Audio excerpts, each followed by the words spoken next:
do. Nope. Flip. Okay. Hi, everybody, and welcome. This is Starting Topic with our special guest this week, Alex. That's him. He's the one. He's the one doing that. And our other special guest this week, Ben. I'm not a special guest. I'm actually a regular on this podcast. Yeah. You are? I'm just waiting for some fucking reason. I thought that I just Hi, went to a Alex. studio and talked for hours. I thought that was just me. Oh. Now I've been I'm hallucinating the whole show. Yeah. It's been pretty talking about advanced. fever dreams the other day. Maybe this entire podcast was actually just a insane fever dream. An insane fever dream? Well, I don't know what you guys plan on talking about, but I know one thing we're going to talk about today has to be Twilight Imperium.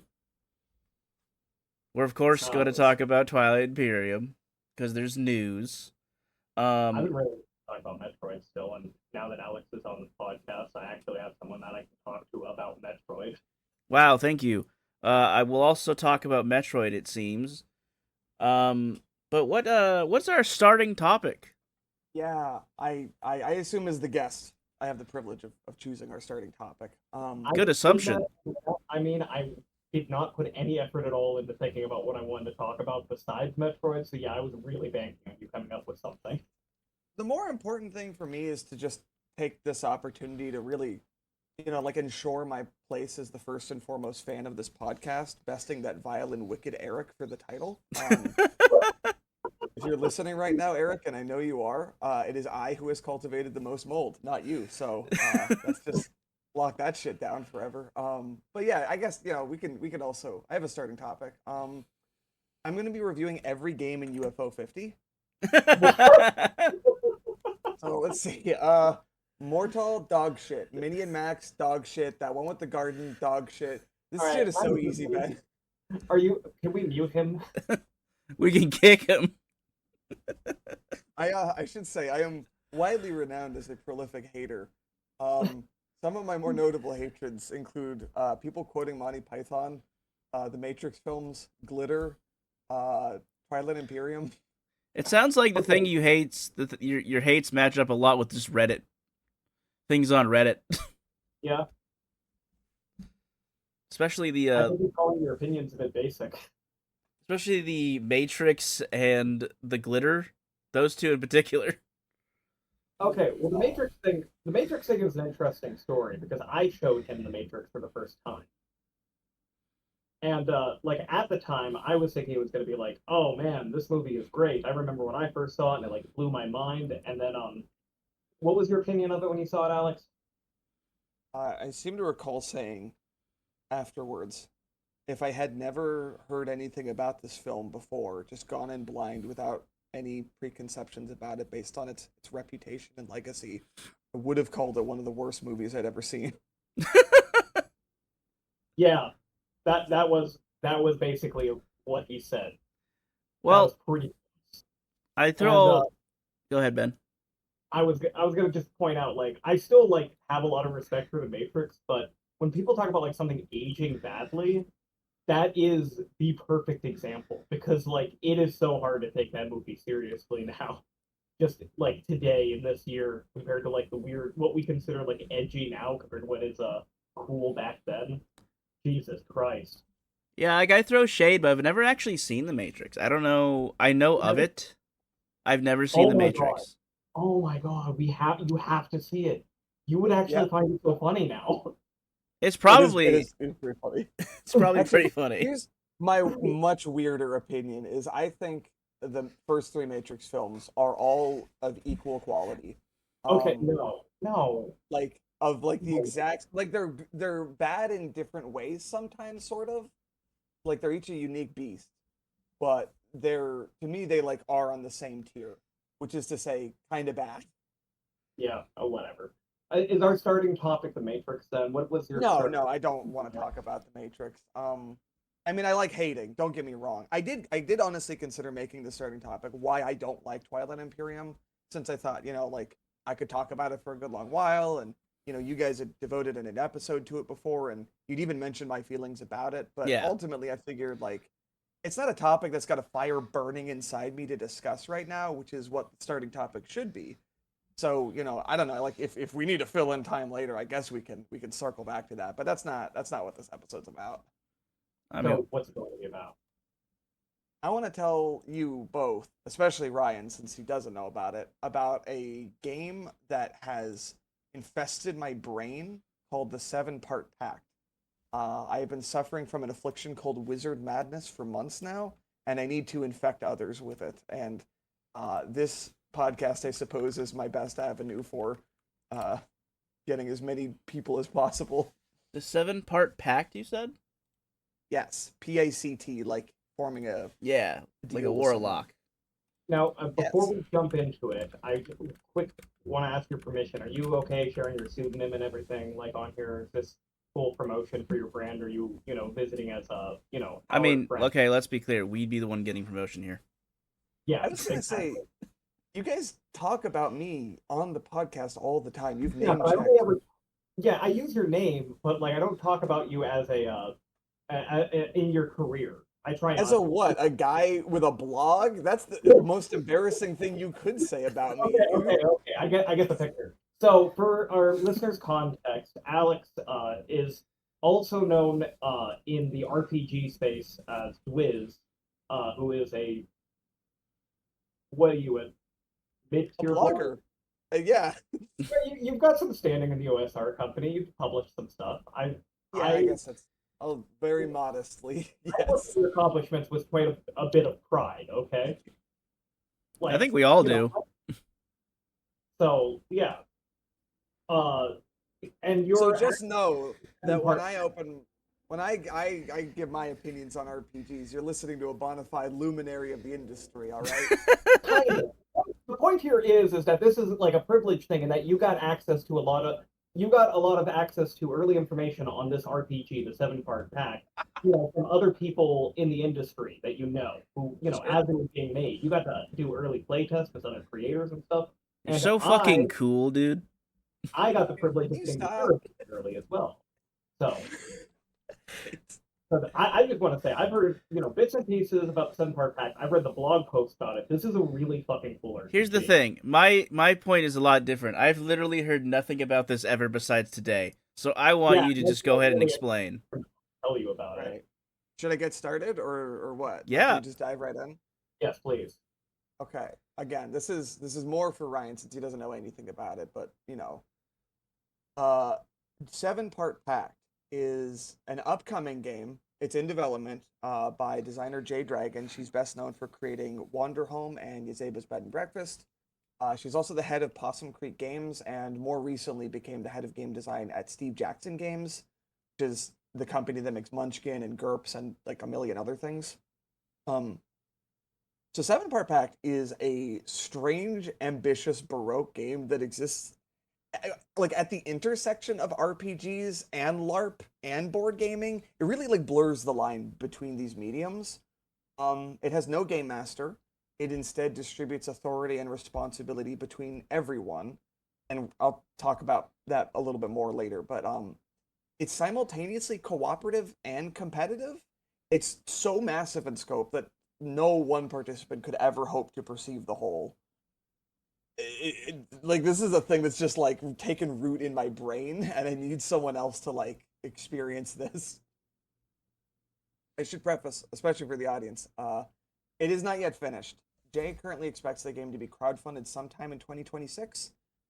Unlike most RPGs, which are typically sold as a book, costing I don't know like $30 to $60, this is instead going to be like a massive fancy box set full of physical components and stuff, like a blockbuster board game, like Twilight Imperium, right? So ballpark $120 maybe.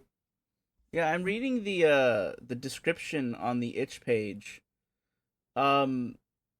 What? There is a fully playable digital version available to buy on Jay's Patreon. So if you look up Jay Dragon and Friends or Possum Creek Games on Patreon, and that costs $20. It might sound like a lot for a digital download, but this game is more complete and playable than most finished published RPGs I know of. And there's also digital assets that let you simulate the physical components pretty seamlessly. So, like, I encourage you to play the game online now instead of waiting years for the physical release. But yeah, it's gonna be one of those like huge fucking things. Is the intention, I suppose.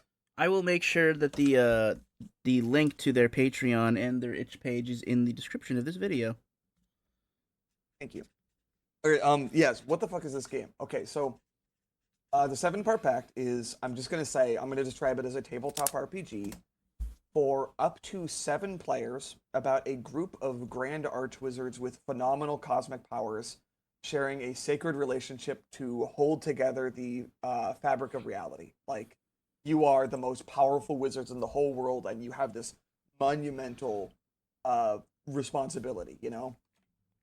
It is the special people in animes, yes. It's the Yeah. what? It's like The most special- powerful people in all of the animes.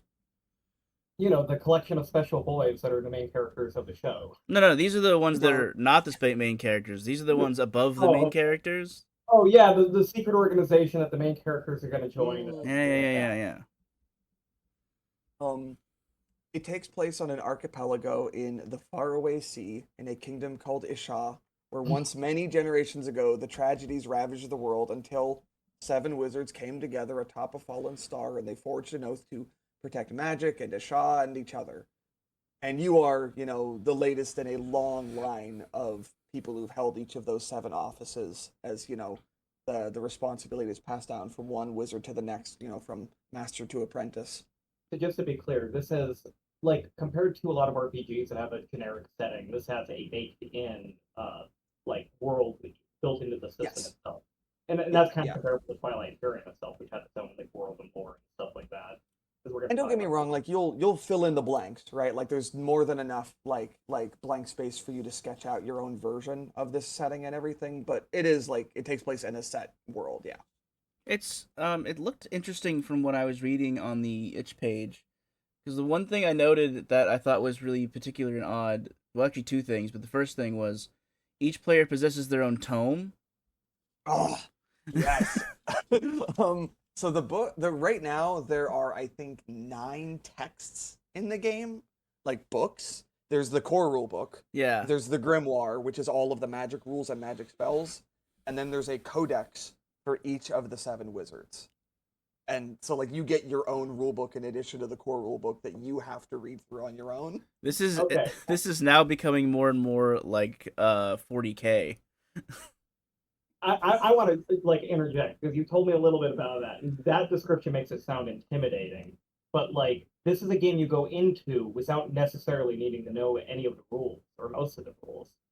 Yeah, it's kind of surprising because like a lot of people are calling it the crunchiest game like of all time, and like there's a sense in which that's true. It's definitely sprawling and ambitious, but like when I played it, we did have a person who was invited at the last minute because someone else dropped out, like day of, who had like 2 hours to prepare.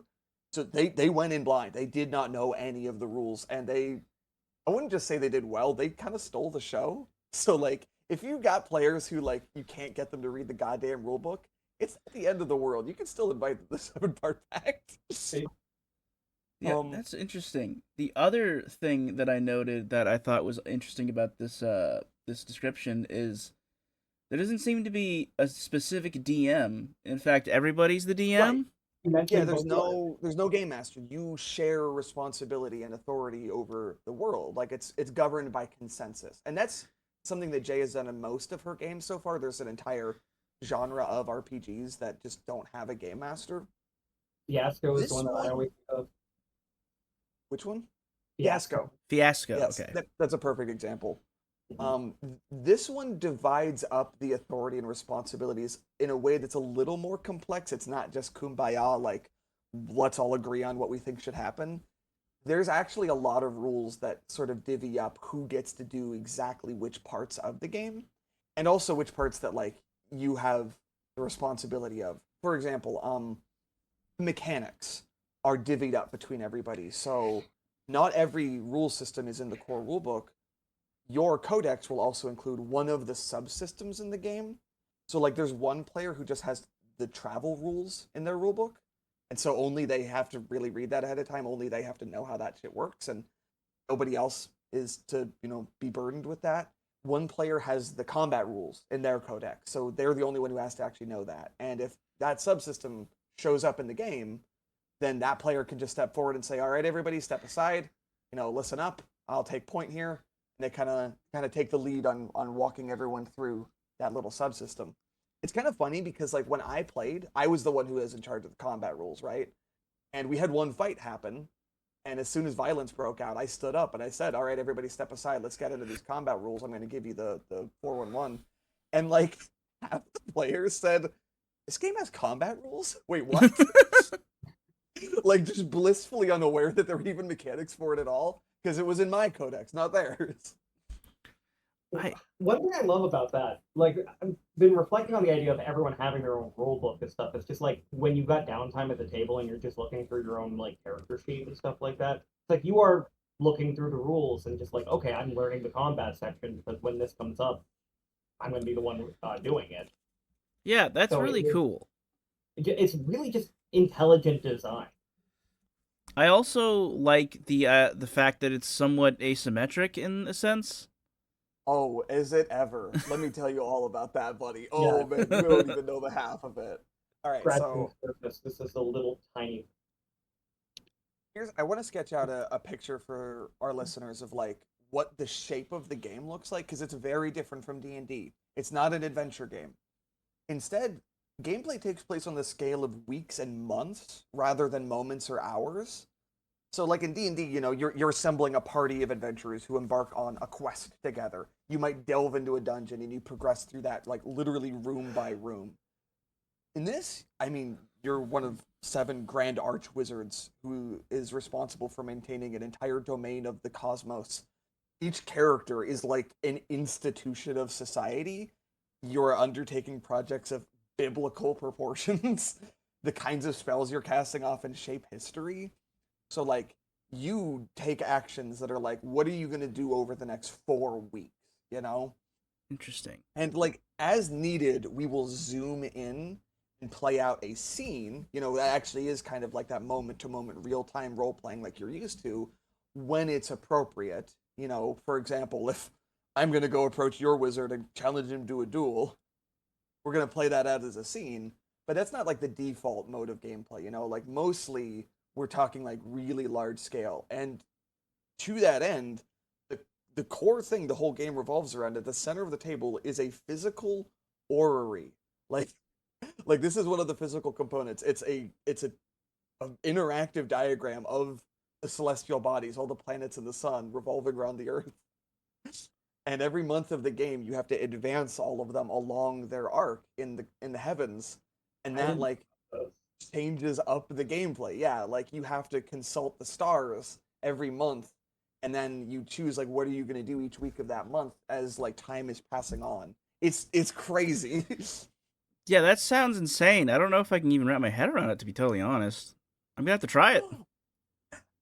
That's the thing that unites everyone. But then I said you're a grand archwizard who has responsibility. You're maintaining one of the many domains of the cosmos. That takes the form of a board game that you are playing solo at the table. Okay. Like every one of the 7 wizards has their own solo board game, completely unique, different from the rest, that represents them being in charge of some aspect of the world. And you just are supposed to be playing your board game in between, doing wizardly things and meeting up with the rest of the wizards. And Now you're describing it as like a board game, and this is a little news to me. How complicated of a board game is your domain as you keep on describing it? Like this I would isn't. say they're mostly pretty simple, and the reason why is because the basic gameplay is at the start of the month you choose one action you're taking for each of the 4 weeks of that month. So Okay. only 4 things, right? And one of them is supposed to always be that you're going to attend the wizard moot at the end of the month, because like you gotta have a work meeting, you gotta meet up with the other wizards and talk about how things have been going lately, right? Nah, just Also, email him. anytime you get to use the word moot, I love the word moot.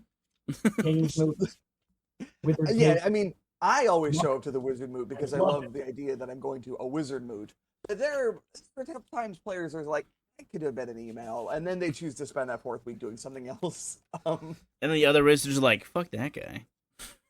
So you only get 4 actions per month, and then your board state will update at the beginning of each month once you consult the stars. That's actually like the main thing that they're for, is that like when the planets move in the heavens, you consult an algorithm to see like, okay, it looks like Mars is now in this house or whatever of, I don't know, astrology bullshit. So that means that on my board game, I have to advance these pieces here, here, and here. You're not playing against another player, so instead of another player, you kind of have the clockwork of the heavens itself is what you're playing against. Mm-hmm. And that means that you're doing at most 3 to 4 moves per month if you're focused almost exclusively on playing your board game. But you could instead spend those actions doing other things unrelated to your board game. You know, like, okay, I want to spend this week researching a new spell, or I want to spend this week meeting with the king or something like that. So when I played, I was pretty focused on my board game, so I was doing really well at it. There were other players who were completely neglecting their wizardly responsibilities, just saying, fuck my domain, it'll take care of itself. So the board games can't be that complicated, because it's the kind of board game where you might only end up taking a turn once every few hours, if that makes sense. Yeah. Mm-hmm. So the more you describe it, the more of like every single like thing that I like, this keeps reminding me of. It's reminding me of like Captain Sonar. It's reminding me of Sandman to a degree. Okay, Sandman is a huge influence. Inspirations. Holy shit. Yeah, it is. Is The that inspirations. One of them is Sandman. That's a huge one. One of them is the what's it called? Earthsea novels by Ursula K. Le Guin. Tales of Earthsea? Yeah. Yes. Oh man, and it's just, and the like, you won't complain about having to play in this fantasy world because it's so fucking good. Actually, I've been putting it off, and I should have done this first thing. Can I tell you about the 7 wizards? I've been dying to hear about each one, because Yes. I'm like, I want to know what the combat one does. I want to know what the time one does. Actually, you know, I'm gonna interject 1 second, listeners. I don't know how this episode is gonna play out, but I do have like a kind of time limit. If we spend 3 hours talking about 7-part Pact, we don't talk about Twilight Dream or anything else. Just deal with that. My work here is done. I've barely known just a tiny little bit about this game, but it is really goddamn exciting. Well, I'm like already in the process of like, I'm definitely gonna, if not like purchase a copy of my own, like on the Patreon, as you were saying. I'm definitely gonna have you run a game, or like have you part of a game. Yeah. That's the thing. Even though authority is distributed, one player is designated as the facilitator.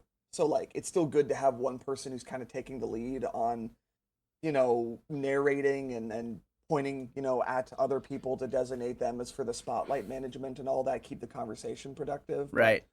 I've kept enough groups like going to know that like that's always going to be needed no matter what. Even in a perfect democracy, someone Exactly, just yeah. pay attention. Let's take the next turn. It's just that they don't, you know, they can't overrule or veto other people's contributions unilaterally. They don't have more power. They just have more, you know, like, that's the role that I would play. I'd be our facilitator, yeah. Now, I'm going to post the 7 wizards, just the titles for you to refer to, so you can keep track, because there's 7 of them. But I'm going to read you through a description of each one of them one by one. First is the Necromancer, Keeper of the Gates, Skull Bearer, and the Grim Lord of Death. So he's the guardian of the boundary between life and death. And he is sort of like standing guard at the many gates of the afterlife. The afterlife is tiered, right? There's layers to it. And as he's trying to shepherd souls through each of those gates until they reach the final death, there's also the corrupting presence of the undead that are working their way backwards out through the underworld to try to like reach the land of the living again. And he doesn't want to let them out. So that would be Mike. Yeah, let's invite him so he can be our necromancer. It's really funny because the board game for that one, Jay described it as being like you're like a plumber who's like trying to keep the pipes clean of the afterlife and stuff. And that's what it plays like when you look at the diagram of like the different like branching paths of like the afterlife and the different gates, and like you're trying to like take a plunger and just like plunge all of these souls down one of the pipelines. I love that. a lich starts crawling out that pipeline. You're like, I gotta divert the flow of my soul so they don't get, gobbled up by this lich who's trying to get out into the land of the living. So yes, the sanctum for the necromancer is a crypt upon the graven isle. Um, Choose the necromancer if you want to fight against the armies of the dead or to dwell on grief and loss. If you are in the business of epic wizardry, a lot of people die. A lot of innocent civilians die in this game, and every time they do, that adds a soul to the necromancer's board game. Call it a check. Additionally, and this is fun, all the wizards have one rule, like they are uniquely allowed to break in the Pact's laws, because the Pact has a lot of bylaws, right? Of course. The necromancer is the only wizard permitted by law to return the dead back to life. That tracks, yeah. I mean, that's their name. Right. And, others can talk to the dead. They can summon maybe, skeletons-ish or something. They can exorcise the dead. But if they want to bring someone back to life, they got to go to the necromancer and be like, hey! Yeah, that's what's interesting about it. It's not just like the lore, whatever, that makes sense. But it's like, okay, gameplay implications. If you want to do a raised dead spell, you need permission from a particular player. Yeah, that's really cool. This isn't a game where everyone's like on the same team, like as a party of heroes. It's a game where everyone's doing their own thing and occasionally working together. So, second is the Hierophant, Keeper of the Flame, Grail Bearer, and the Blessed Lord of Hope. He is the caretaker of the four temples upon the islands of Isha, and by extension, the common people of the archipelago. So basically, the Hierophant is the Pope. Like, you are just playing as the Pope of the religion of this setting, who happens to be one of the wizards of the seven-part pact. That'd be Jake.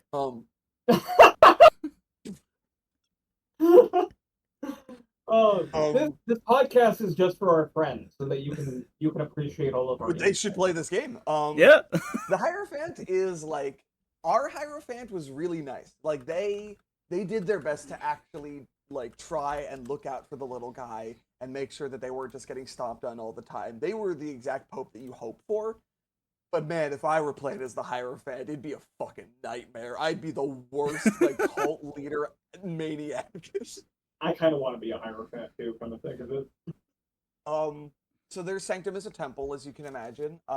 Obviously, you choose the Hierophant if you want to give a voice to the common folk or to dwell on spirituality and community. I might have a more twisted interpretation of those things. Yep. Additionally, the Hierophant is the only wizard permitted by law to set foot upon the sacred island of Tav, which is the holiest place in the faith of these islands. So that has more significance once you like dig into the lore of the setting. Gotcha. So the third is the Warlock, Keeper of the Throne, Blade Bearer, and the Furious Lord of Lords. Okay, so that one could also be Mike. He is the oath-sworn wizard of the Ashanian king, who acts on behalf of his king to enforce his will. So he's the court wizard, right? Like he is the Merlin to King Arthur, if that makes sense. So he's all about politics and warfare and the law. And I love it. This is the one I played as, and I would be tempted to always play as this one if I could, because it is so every single thing I'm most interested in. It felt like it was tailor-made for me, like you were playing as the political wizard. Who's like trying to wrangle all of these knights and warlords and whatnot. For listeners who do not know Alex, he's very into oh shit, what's it called? I was about the international relations UN. The model UN. Yeah. So it's like part of that like political stuff.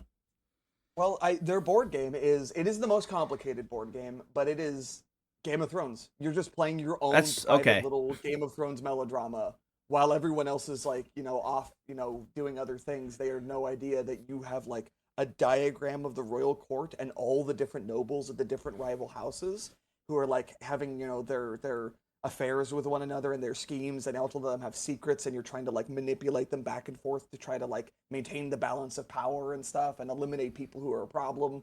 It's and it's the warlock who's the one who's in charge of combat, because they are the one whose thing is all about violence, because violence is intrinsically tied with authority and law. Right. Their sanctum is a small castle that's attached to the king's palace. I should say, they give you that sanctum, and they give you like a starter description of it. You are free to customize what your sanctum is like, and renovate it to your heart's content and everything. Sometimes you can fill in the blanks with fleshing it out just on your own. Bigger editions and whatnot are going to require an actual commitment of time in game. Where you're Right. like, I think I want to add, like, I don't know, an observatory or something. That would be a thing that you spend a week doing in the game. But that's exactly what you should be doing if you're like, I want to get really into artifice.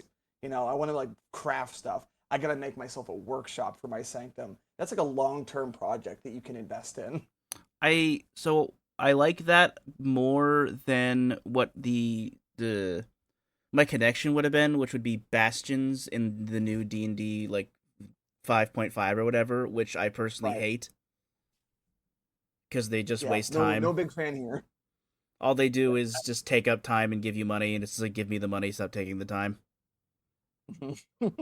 I saw someone criticizing a Wizards of the Coast meme that said like, you'd be a good DM and people like listening to your stories. And I'm like, no, if you're fucking telling a story, you're such a bad DM. Why the fuck why why are you doing this, Wizards of the Coast? Please continue, If you Alex. want if you want another hater episode, bring me back to talk about Wizards. I've already decided the next hater episode you're gonna be you're in. You're gonna You're invited. Thank you. Thank you.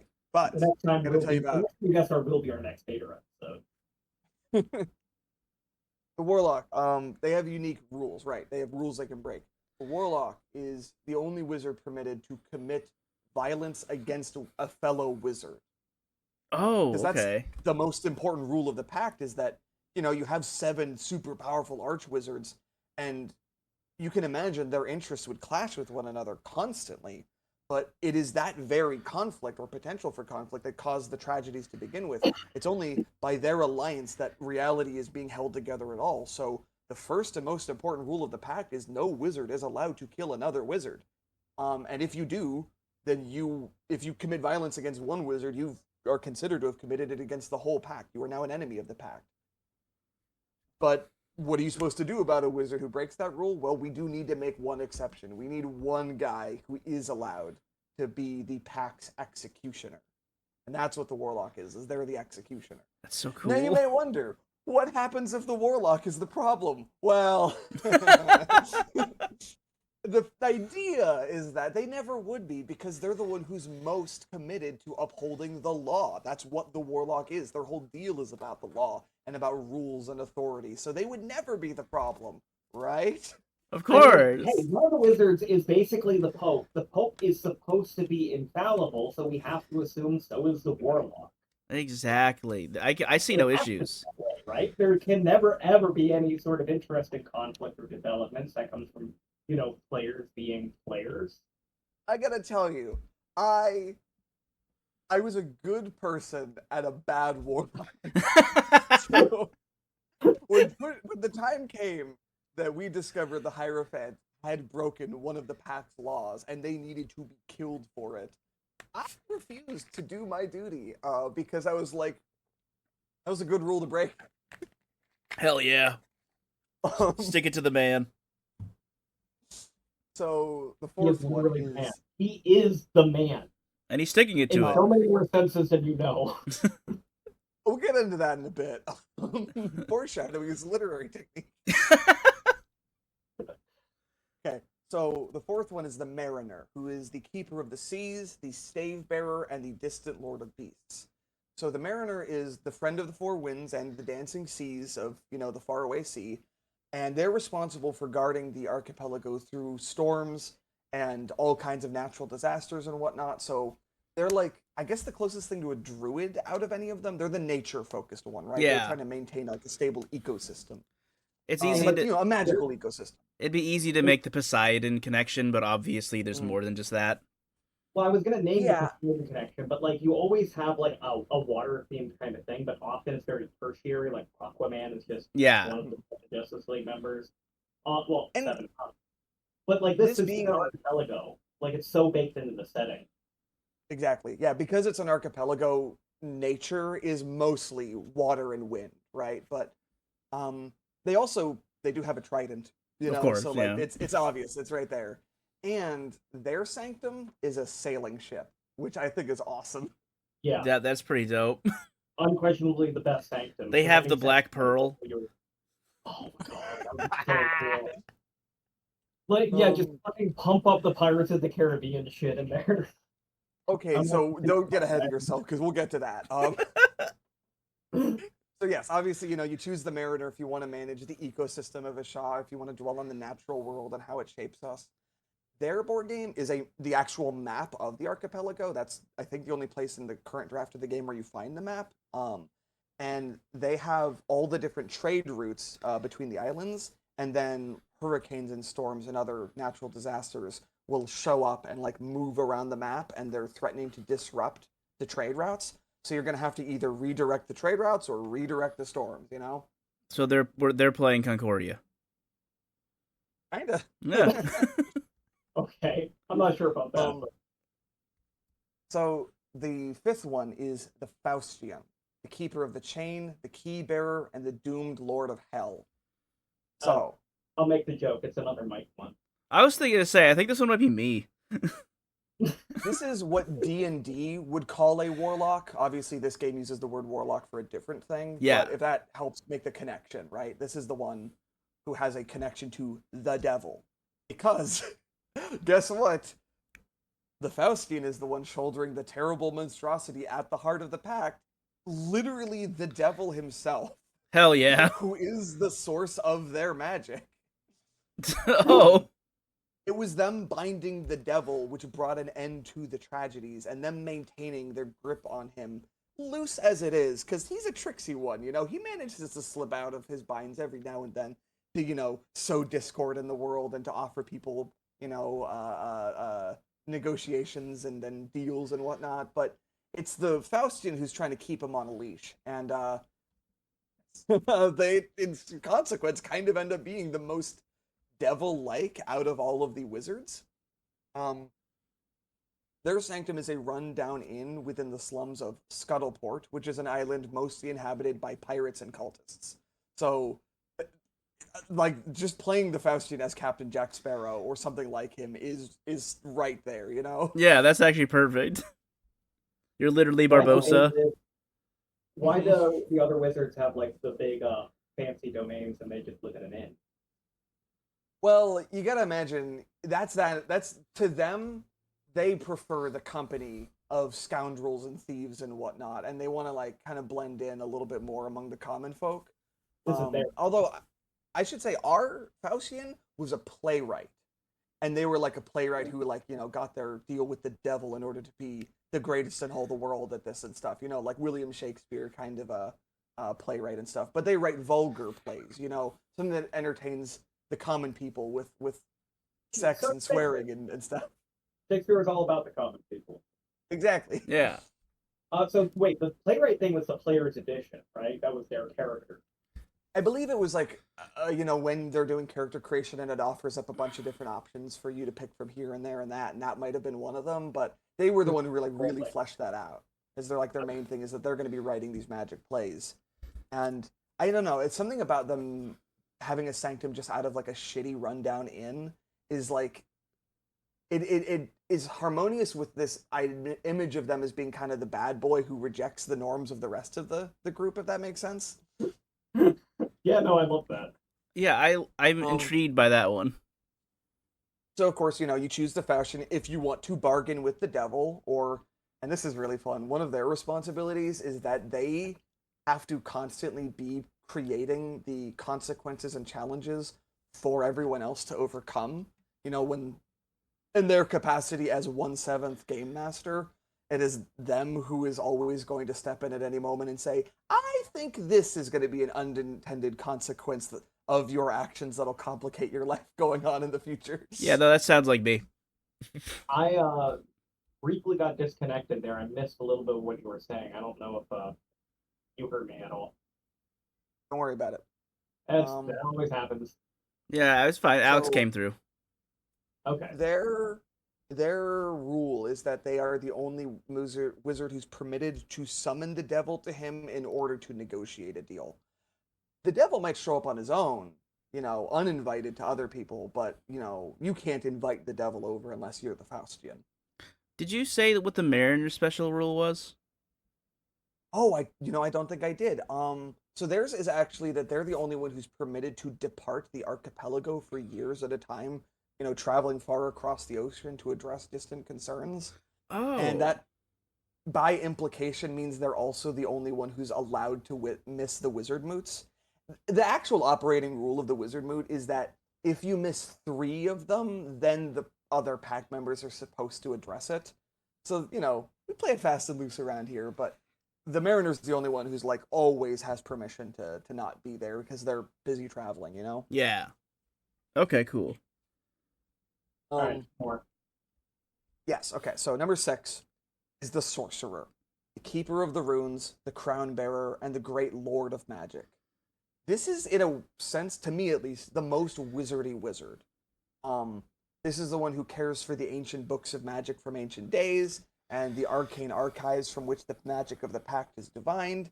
And their sanctum is an actual tower. They're the only one who gets a tower, right? Hell yeah. And that tower is the library of magical knowledge. And atop the very, like roof of the tower, you're actually able to view all of the cosmos and the worlds beyond the faraway sea as well, which is a huge part of their board game, is like monitoring the universe. Wait, is it like an absurdly tall tower? That, and I don't know, it's a little bit of magic mythological logic there. I just wanted like, okay, it disappears into the clouds. Nobody's ever seen the top, and like you only ever see the top Exactly. Yeah. climbing up. It's smaller on the inside, and it doesn't take that long to get up there. But once you're up there, you're basically in space. Because Exactly, yeah. Um, so they're the one who's like, trying to be, exploring all the deepest lore of the setting and actually magic itself. Like that is their domain, is just regulating magic and spellcasting. I actually agree And with this one actually. they, well, okay, I think this one might be yours because they're all about like being an authority on just the text of the game itself in general and the rules of the pack. Um, And this is their one rule they're allowed to do. They are the only wizard permitted by law to write directly into the grimoire, as in the rule book that tells you the rules for spellcasting and all of the spells. The I love sorcerer that. they can just change the rules. That's great. Oh You know? god. What is their board game like? I love it. Okay, so the reason that magic needs to be regulated, don't get me wrong, their motivations are a little selfish of why the 7 wizards are trying to maintain a monopoly on magic, but there is actually also a pretty good reason, which is that there are schools of magic. And whenever somebody casts a spell of a certain school, that sort of drains a little bit of the source of magic from that well of that school. And if you draw too much from the well, it'll run dry. It'll destabilize. That school of magic will be thrown into chaos and become uncontrollable. So you can't cast spells too often. The more you do, the more chaos it causes, the more it destabilizes reality. So you got to be very, prudent in when and why you're casting spells. And most people in the world just can't really wrap their heads around that, or they're going to not really believe you if you try telling them that. So if you let some normie get their hands on a spell scroll and they start casting a spell, and they teach it to their neighbors, and their neighbors are casting it, and then everyone in their town is casting it, it'll spiral out of control. Yeah. So this seems like an excuse to deny people, magical access. It's the fucking, they're just calling them muggles and saying they're not good enough. Well, the sorcerer does have, all of them are supposed to have an apprentice, but the sorcerer has like a variety of pupils at their library, so they take on students to try to like. Oh, I didn't even think of that. Wizard apprentices. Anyone who's not officially sanctioned by the Pact to cast magic is labeled a cultist, and there are cultists throughout the world who are trying to get their hands on magic, and the sorcerer is supposed to intervene and stop them. The good news is that anytime a spell is cast anywhere on the cosmos, it leaves behind an invisible residue on that spot that you can view from atop the tower. The sorcerer can see over there in the afterlife. somebody cast a spell, or over there, on this island somebody cast a spell, or over there in the king's court somebody cast a spell, and it left behind a trace. And so he's got to dispatch one of his pupils to go clean up that trace so that no cultist gets to it first and kind of backwards engineers a spell out of it. I think it's most comparable to the game Pandemic. Like, the spells themselves and people casting spells are like this thing that spirals out of control like an infection that you're trying to like stop. And I was gonna make that connection earlier with your description, to be honest. Mm-hmm. Did you describe the Faustians board game? I did not. That one's okay. So that one you take a deck of 52 playing cards, and you're like drawing from the deck and laying them out in piles to sort of like reveal like both the devil's machinations as well as other things that can interfere with them. Gotcha. Yeah. It's funny because I'm sure if it had been more feasible, it would have been a tarot deck, but instead it's a playing card deck, and I think that also works for like, your sort of gambling den, tavern where all of the pirates are playing cards. I'm also noticing that like these board games are very uneven. Some of them are a lot more involved than others. Also like some of them probably like some of these roles definitely encourage a lot more like playing like interaction with the other players and others. I wonder like this. It almost feels like we talked before about RPGs, how like an RPG has a personality like player, and like this does a pretty good job of like working in a lot of different play styles by having everyone do their own thing, but have all those things kind of harmoniously interact with one another. Does that make sense? It does. Something I love that is kind of genius is that all the board games do technically interact with one another, but usually only in bad ways. Oh. Because it's a solo board game. You're not playing against an adversary. So to, make sure that the board state is being changed up and there's a source of uncertainty, one, there's the stars themselves are kind of working against you. But two, anytime someone is doing poorly at their board game, it has negative consequences. They're not, managing their domain. But it usually doesn't make things harder for them. Instead, it'll affect other players. And that sucks. Like, yeah, like you're the necromancer, and there's a lich who's trying to escape the afterlife. And you're trying to not let them do that. Admittedly, if they did, it actually would kind of make your life a little easier because it's just like one less thing to worry about. So, you fail and the lich gets out, and now it's no longer your problem, but now there's a lich running around their archipelago of Vashah. And, oh, wouldn't you know it, it landed on this island where all of these crops were being farmed, and just the presence of the lich withers all the crops. Now there's a fucking famine. And so all of these, the starving masses flock to the temples, and the Hierophant is like, fuck, I gotta feed like thousands of people now. And they petition the king for help because they don't have enough food. And they're like, king, please, you gotta do something. And the king is like, all right, warlock, you gotta draft up some war plans. We gotta go conquer some other land and plunder them for food and supplies and stuff. And the warlock's like, oh, fuck. And the sorcerer's like, fuck. Oh, God, because I was so good at my board game. I kept a clean house. Let me tell you, I ran that shit. And then the Faustian would just come over and say, I have to add some cultists into the court. It's not personal. The devil made me do it. I'm sorry. And I'm like, get your shit together. What are you doing? What do you mean the devil made you do it? Okay. We have one more wizard to talk about. Okay. So the last one, and this is the weirdest one. This is important. Is the Sage. The Sage is the keeper of the stars, the ring bearer, and the cunning lord of dreams. The Sage tends to the endless possibilities of what will be, the capricious future, and those with ambition to become something greater than they are now. So they're kind of like in charge of destiny. And for that reason, it is recommended that if you're, playing with a bunch of new players, whoever knows the game best and is going to be playing as the facilitator should also take the role of the Sage. Their board game is not even really a board game exactly, sort of. They have a destiny for all of the other wizards and themselves, and maybe a few important non-wizard characters if they seem to take on a certain weight in the narrative over time. might get their own destiny. And that destiny will be like a list of um like actions or moments that that character might be destined to take, maybe, but they're kind of open-ended prompts. And Gotcha. they they can't tell anyone their destiny. If they do, then the destiny won't come true. So only the sage knows everyone's destiny, and they can't tell anyone what they are.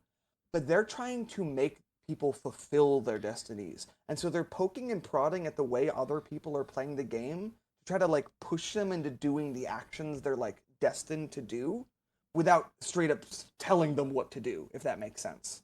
And just to be clear, this one is Eric's role because it's Blood on the Clock Tower storytelling. I was gonna say mine, but fair enough. Well, I don't know. He gets so excited over that. He does. He I loves really Blood the feel like this Doctor. would be like his thing. Um, it's all of them have 5 of these actions, and once they complete at least 4 of them, then you pause the game and you reveal to that player what their destiny is and their inevitable fate. And at that moment, the player is able to either accept their inevitable fate or reject it. And that kind of gives you a sort of like long term trajectory for your character after that point. I'll give you some examples. My destiny ended up being the Prince of Fools, which everyone laughed their asses off when that was announced. um, so the actions that were portent of my character were that I might serve as the tiebreaker in a difficult choice, surprise everyone by acting against my nature, provide another character who has a destiny with some incredible gift, interfere with the plans of another character who has a destiny, or reveal a secret that no one else knew. So you get the idea that, like, okay, each of those is a very flexible thing that you can see. It's the sage might be whispering ideas in your ear, suggestions of things. Kind of hard to figure out what they're trying to get you to do exactly, but it's like, oh, okay, yes, they wanted me to interfere with somebody else. That's all they were trying to get me to do, and as long as I did that, boom, that checks one of the boxes of my destiny. What's that party game where you have to like try to trick people into doing stuff, like putting on a hat or something like that? You Oh, know the the one I'm shut up and talking sit about? down one that you play with other stuff while you're at a party. See, okay, because the thing is, what I love about this so much is that like it's role playing prompts, and if in another RPG this would be given to you, the players, like, okay, this is what you want to try to make happen to make this story happen. So you look for these moments and you make it. But this is another player trying to influence them, bring it into an almost like competitive element. Well, it's the thing that Yeah, causes the friction and creates the stories to happen. it's cool because like their board game is to observe everyone else and be like trying to pay attention to everything so they can look for those opportunities, or even just notice when, and this happens all the time, a player might do something on their destined list entirely of their own volition without realizing it. um like I'm sure whatever it was that I surprised everyone by acting against my nature, I just did that, like when I Probably refused when to you chose enforce the not to kill law. people. It was probably when you chose not to Exactly. kill Oh God, no, that's the perfect example because it was the sage who came to me trying to convince me to kill the Pope. And they were the one who sought me out and said, I know that the sage has broken a pact law. You were the person who has to punish them for that. And I was like, fuck that, I ain't doing it. And they're like, okay, that's not what I wanted you to say, but that does check off one of the things on your destiny. And it's cool because like it's the closest thing the game has to a game master, in that their responsibility is to sort of sculpt the game in ways that, I don't know, they sort of follow the shape of a narrative, or at least have, an arc and maybe some closure as you're approaching the end of it, right? it's why I compare it to Blood on the Clock Tower. It's like, okay, a game of Mafia can fizzle out immediately if Hmm. you get lucky. So the point of the storyteller is to like, make the tension happen by kind of playing them Hmm. against each other a little bit, just to draw it out, make sure everybody has fun. Um, so yes, the Sage, their sanctum is a grotto beneath the Starlit Atoll. So they live in like kind of a natural cave cavern thing. That's where the star actually crashed into a Shaw, where they founded the Pact. And you're trying to like weave together all the different fragments of play into a single narrative, and you're also trying to mediate between disputes, or at least the Sage is meant to. Our Sage, who was played by Jay actually, was the main antagonist of our game and was constantly like the source of bullshit. I mean, like I said, they were the one who was like, we have to kill the Pope. This is her game. She made it. Well, so that's the thing is like every time she plays the game, she plays with a new group of people. So she always has to be the sage. This was like her 10th time being the sage. She was like, I'm fucking sick of being the sage. I'm gonna change it up. Really do something different. And their rule is that they're the only wizard permitted by law to meddle in another wizard's dreaming mind, which I don't know what that means because I haven't read in full the Sage's Codex. I know that they have unique access to some kind of realm called the Dreaming, which, you know, is inspired by Sandman and whatnot, but Yeah. what it means to meddle in a wizard's dreaming mind fucking terrifies me. Maybe that's how your board changes. The stuff that happens at the end of the celestial things, you know?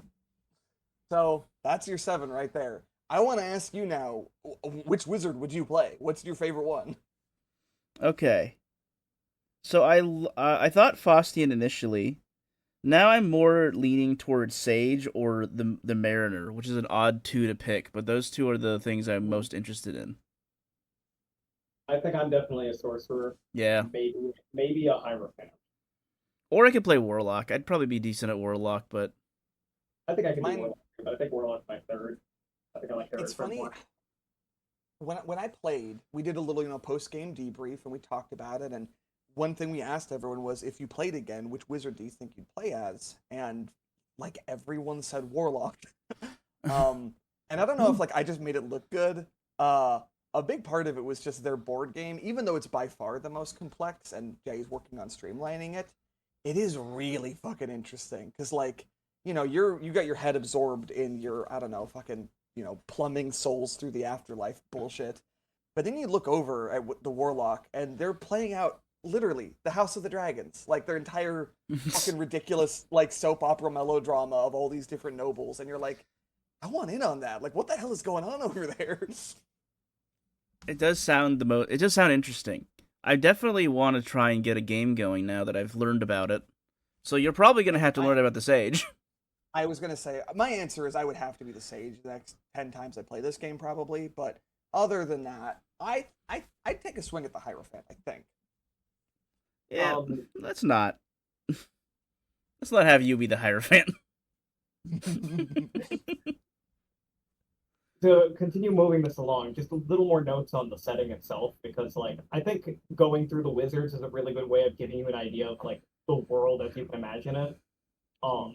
Because like the one thing that I kept on imagining just from descriptions before I just flat out said it, it's like, oh, one of the inspirations is the Miyazaki movie we watched in theater recently, the Heron. Boy and the Heron. It is. Yep. Yeah. And like just in pure imagery, like you can see those islands, you can see that tower, it's like those descriptions immediately made me think of that thing, and it's so evocative. Also, archipelagos goated land masses. Just saying. Yeah. I wish I lived in an archipelago. They're dope. You just I should say, dude.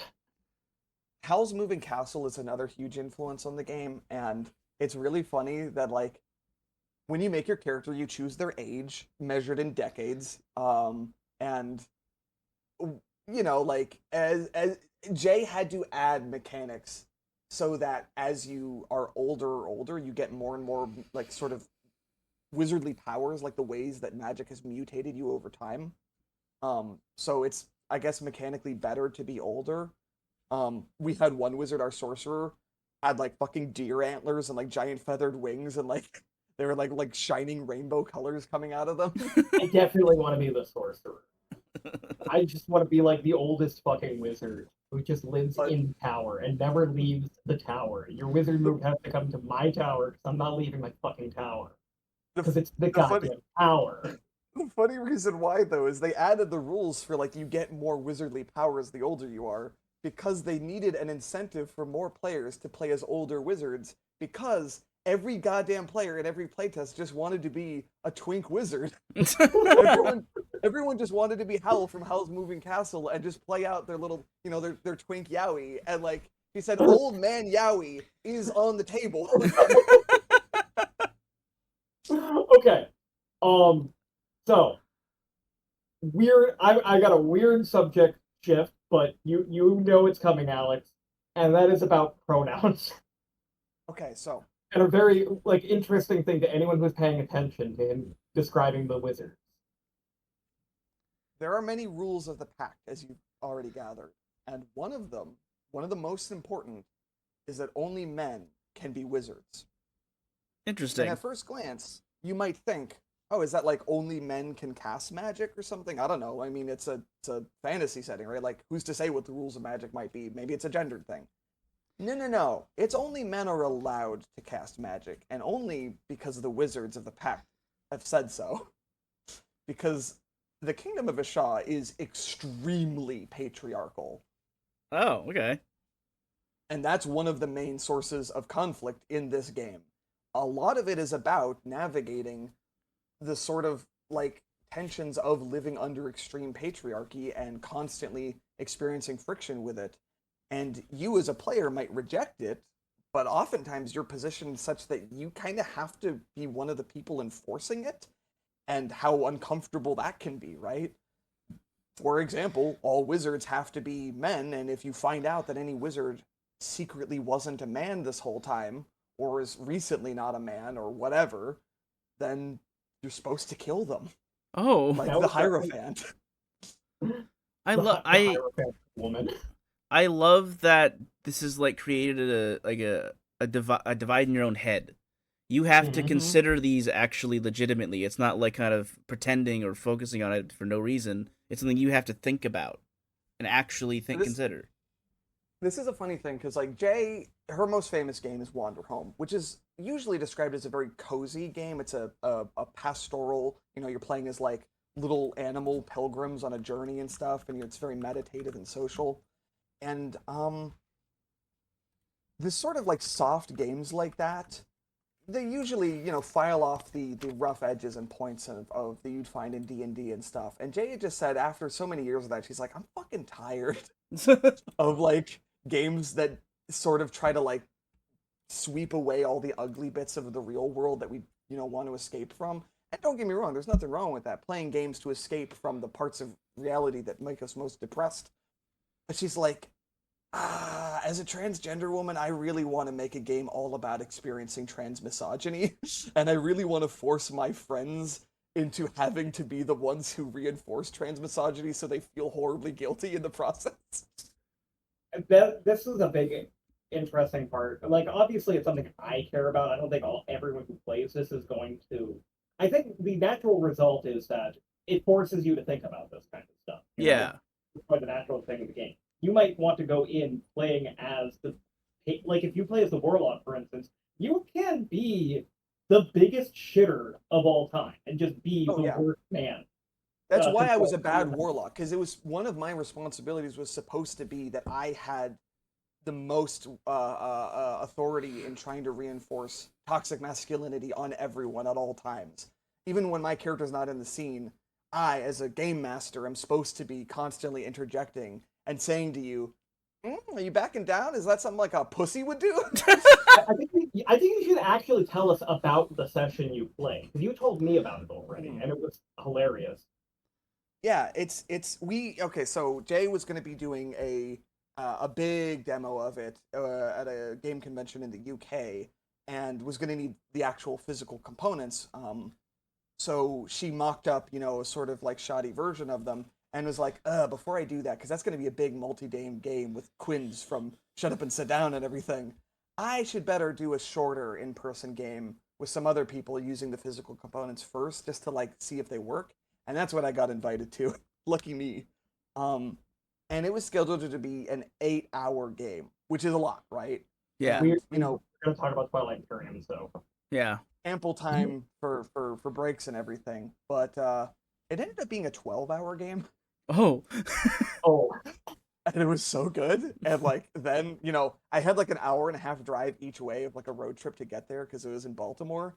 And so that's, another 3 hours on my day. And I got home at 3 a.m. and then I didn't go to bed for another couple hours after that because I was like, my brain was on fire after it. You were And zooming? our game, oh God, it was so good because like when you make your character in your codex, it has the guide for you to make your character. And one of the questions it asks you is, "Hey, just between us, are you really a man?" And lo and behold, guess who like the only man was in the group? All these fucking wizards are liars. That's the great. That's an only- exaggeration. You're the only cis man there. Okay, yes, actually, in real life, In the real only life, you're the cis only man cis man, and you played the present. warlock. Yes, the only cis man present and was playing the warlock who is designated as the toxic chauvinist. And then in game, almost everyone else was like, "I'm secretly not a man." And that was the rule that the Hierophant broke. That I was like, I am a misogynist, don't get me wrong, but the Hierophant's pretty cool. I let this one slide. So to be clear, I wasn't doing it because my warlock was an ally. He was just like, I can make exceptions for people I like. Oh, okay, cool. Yeah. Very, very good. And if I'm not mistaken, like how these players, how well did you know them? As far as I'm aware, every single person there only knew Jay and not one another. Exactly. Except for our person who we invited at the last second was friends with our host, so like they had done LARPing together. But yeah, it was a room of strangers, And this No, is a Vanessa, really you're not in intense rank. game. We're there for 12 hours. We all share this kind of like game mastering responsibility, and it's a really crunchy game, and the themes are very heavy. And it was just magical, Like that's why I'm like everyone needs to play this. I have wizard madness. Well, you've definitely It's got so- me. I'm down to play. Okay, I gotta say, I've been wanting to fucking talk about this game for a while, but like, no, this is one of the reasons Alex had to be on the podcast because he needed to fucking talk about. I mean, like, if you read his blog, Alex under the pseudonym dwiz is the writer of the blog A Night at the Opera. Night as in It'll like a be medieval- it'll be in the description. It'll be in the description. But he's already written several posts about the 7-part Pact, describing different things that happened during that. I got it open right now. You've got one titled Combat, one titled Companions, one titled Consequences, and it's all about like how. The first one I wrote was about a wizard duel that I had with Jay, the sage, and how fucking stressful it was, and how terrified I was to be in a wizard duel, and it was really the most anxiety-inducing experience I've ever had in a role-playing game. This isn't cozy. It's not soft. It's not the thing that lets you hide from your worst fears. It is a really, really like heavy game, but it was so good. And for our listeners, a wizard duel is if you've ever seen Disney's The Sword in the Stone. Do you remember that part where Merlin and the witch like transform into stuff, try to kill each other, and they keep on like transforming the new things to try to like outdo the other thing? Like that's what you did. You had to. They also had a scene in Sandman that was very similar to that. They don't like physically transform. I always point out the wizard duel between Dumbledore and Voldemort in I think the 5th movie for Harry Potter. I don't know if that's a similar thing, but that's. I do not remember. This is specifically a shape-shifting duel. That's what it's all about. So okay. You're trying to assume a form that would, in some logic, best the other person's form. So you're constantly back and forth trying to one-up each other. But with a more graceful hand, you're not merely escalating, from one weapon of this caliber to the bigger weapon to the bigger weapon. You want to find those things that are like, poetically appropriate. Like, yeah, the thing that's able to defeat the ox is maybe a horsefly that has a disease on it or something, Gotcha. And that requires so much creativity and like on the fly thinking. And it's like, God, this game is gonna fucking break my brain. I gotta like from everything you've described, Jay just sounds like an amazing creator, an amazing like game master. Like you said, wrangling how many players? 7 players altogether. Yeah. All of you, none of you, all of you strangers, all of you there for 12 hours playing this super intense game for the very first time each. Like, and you had the most incredible experience playing an RPG ever, it sounds like. Yeah. Yeah, Now, I can't promise you'll have all that, but like the game really does. It's even if you're not good at D&D, I think there's just so much about the game that just works on its own. Like the board games, you're playing your own solo board game and it just is fun and like stimulates your brain and like you'll be thinking about it for days afterwards and whatnot. So I don't know what to say. Like, it's game. It's just, I'm telling you, it's the next big thing. I'm invested. I imagine that like I in my head I hope that it's the kind of game where someone who's like really into like the storytelling aspect of the game where they want to like come up with their own thing for their character, like their whole like backstory and everything, that that they can play that at the same time I'm playing my little board game and not Yes. at the same I, time it's like we're I'll both say, actually, that's perfect because multiple people playing weren't into role playing games or board games. They were LARPers, and that was their whole background was only in LARP. So that's how they approached it, and maybe they neglected their board games a little bit. But when it came time to actually play out those scenes, they went all in. And I gotta tell you, those LARPers, they know a thing or two. You know, I was very impressed seeing an experienced LARPer like assume a character and thinking like, God damn, I wish I could do that. But I'm not playing the same game as them. I was doing my own thing where I was like all about the rules. I think I might have cast the most spells out of anyone in the group. Meanwhile, the Hierophant literally never cast a single spell the whole game. and all of your games are interacting with another and making the entire experience better. Just Yeah, it's that's beautiful. kind of the kind of RPG design I want to see so much more of. That's the starting topic and the final topic. I don't know what a runtime is, but like, But yeah, how long have we been talking about? Oh, it's been a little over an hour. Okay, We that's half the could. episode. What'd you say, Ben? How long are episodes usually? An hour, 2 hours? It really varies. Usually like an hour and then a bit. Like we could mention if you would like to go over it, the Thunder's Edge expansion for Twilight Imperium. So you here's have the to. thing about the Thunder's Edge. We're going to talk about Twilight Imperium before Alex leaves, because Alex wants to Okay. complain about Twilight Imperium. The thing about the Thunder's Edge expansion is that I haven't read it yet. Really? Okay. I've Well, looked a little bit into it, but like I'm not like even though we did a big Twilight Imperium episode, it's not on my brain. I don't know how else to describe it. It's like I'm not thinking about this, and the sudden announcement of an expansion did not suddenly magically make me into it like the last expansion did. When POK was announced, I was so fucking hyped for Twilight Imperium. I was doing nothing but thinking about it for like weeks on well, end. this When I is got perfect then, Ben, cuz I Mhm. am into it. I oh did no, look into it and I can tell you about it. oh, I should point out our scheduled game that's next Saturday, I believe, not this Yes. Saturday.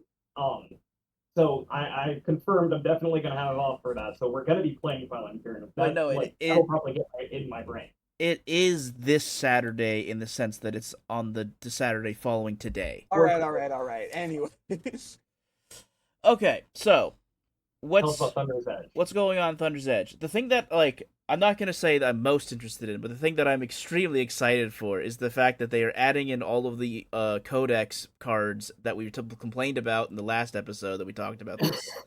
Yeah, we are no longer. I don't have to get custom cards printed out. You don't have to make special components anymore. We didn't bother doing that for the last Codex expansion, and now we don't need to because it'll just be part of this big expansion. Which is thank God for that. It I love adds that they had a print and play option for an intense person like me, but like I'm also glad other people don't have to do that.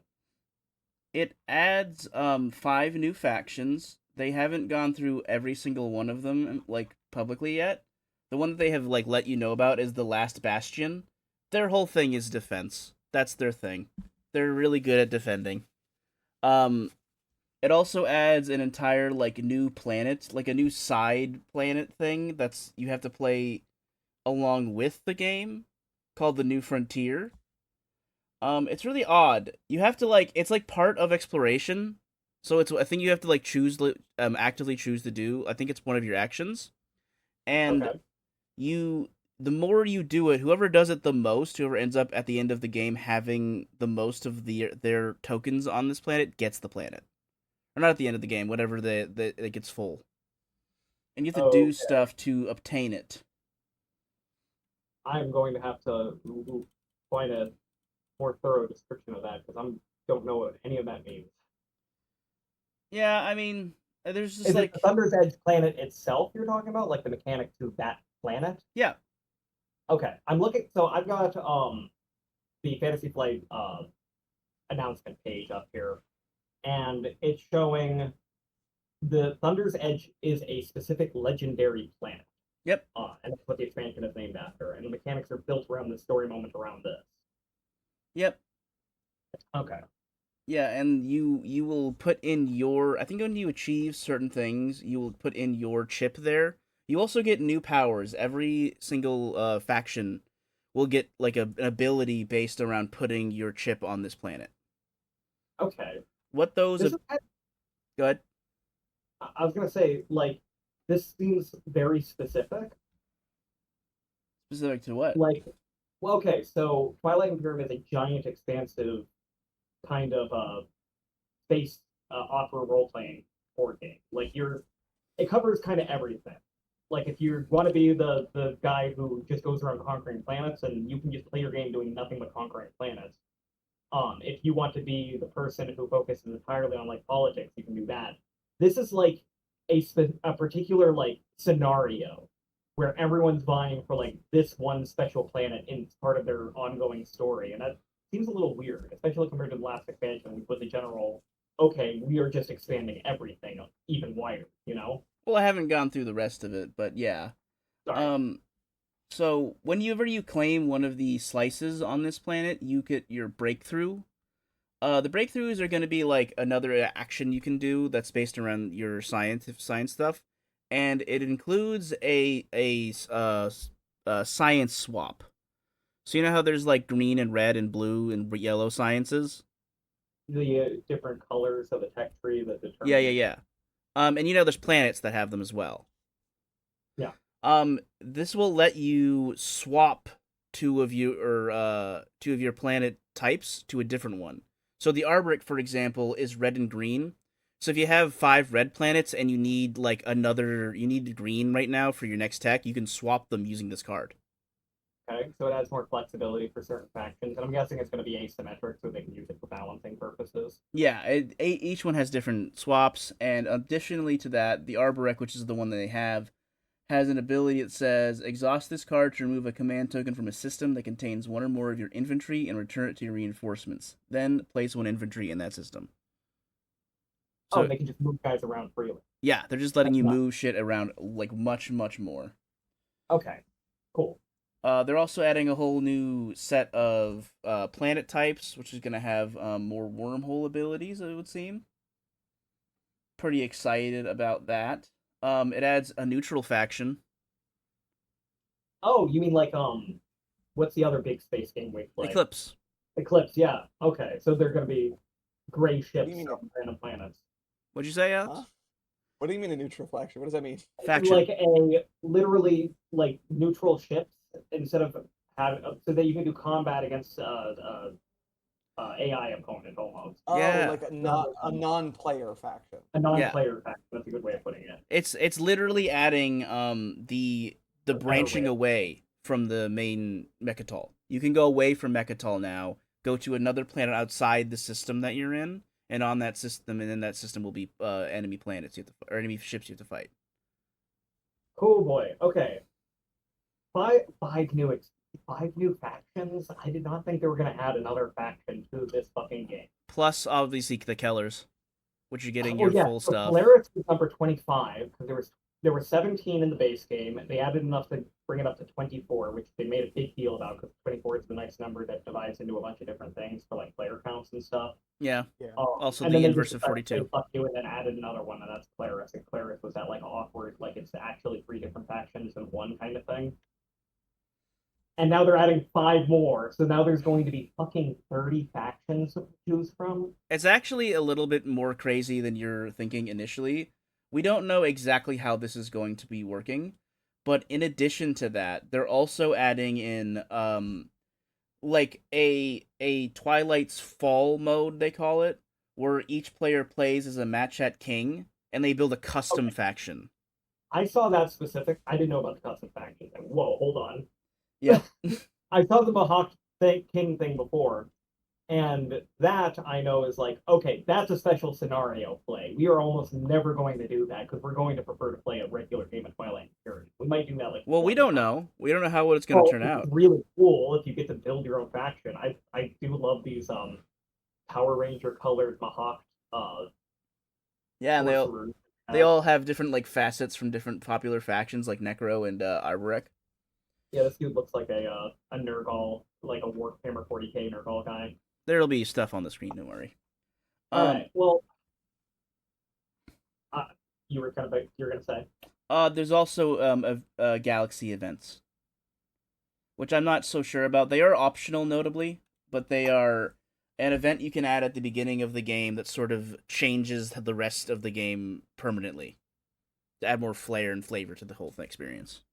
That's what agendas are supposed to do. Well, this is like at the very beginning Right. of the game. Oh, okay. Well, okay. So I'm gonna we're done like explaining what's in the expansion. I'm gonna reveal why I haven't really been that excited about or to read it.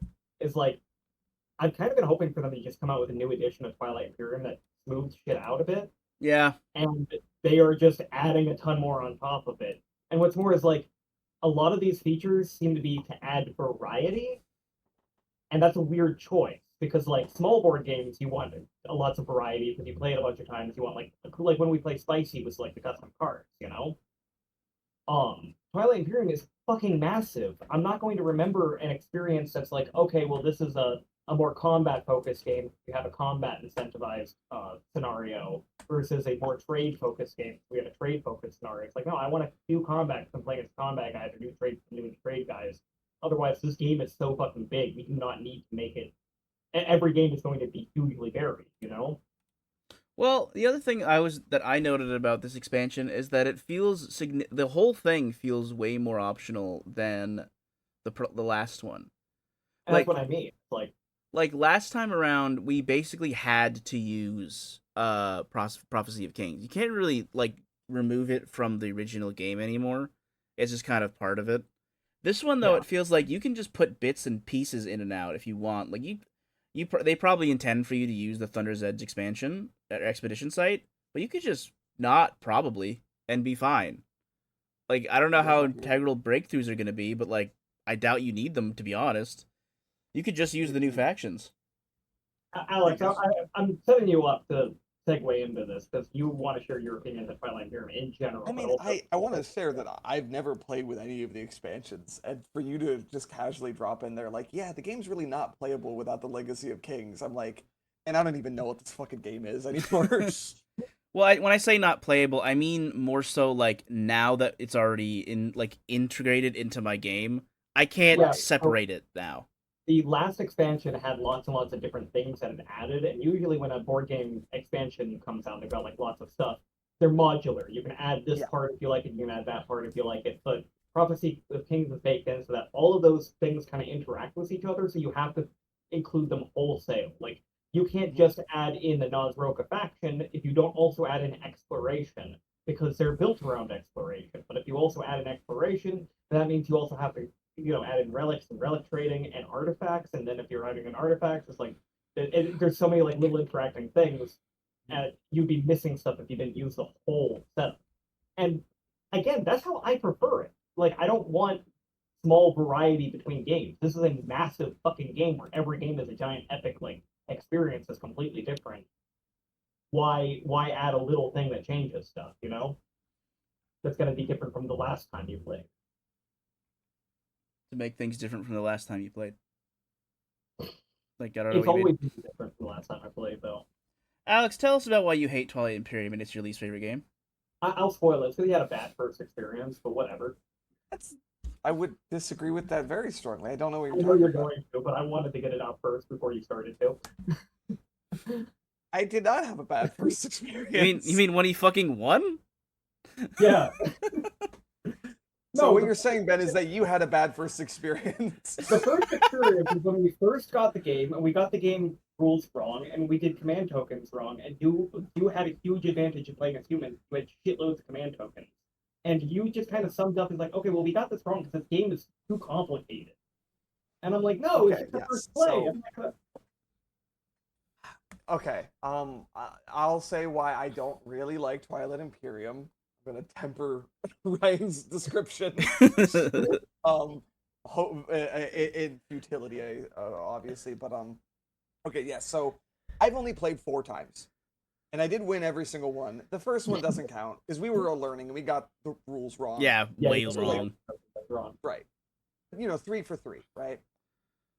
Um, I played as the Snake Ladies, uh, Nalu. and I played as the Ixitcha, the Yeah, turtles. Yeah, it's just a couple extra. times. You played them twice. Um, I remember at least one of those games. so I got to dig into a few things. It's a bit. There's a bit to it. The first is that okay, so as I see it, there are two reasons why I won all three of those games, and those reasons are actually a kind of a big part of my problem with the game. I want you to just put a pin in that for now, though. I'm not going to explain them right away because I have to like get into bigger picture things Yeah. first, and then I think it'll become Okay. clear. So yeah, two reasons. I'm going to compare this to a lot of other games, unfortunately, but mostly Arcs is going to be my point of comparison. And The new one by Leader Games. Okay. yes, because it's also a grand strategy, epic, crunchy board game about space opera, outer space starship fleets blowing each other up.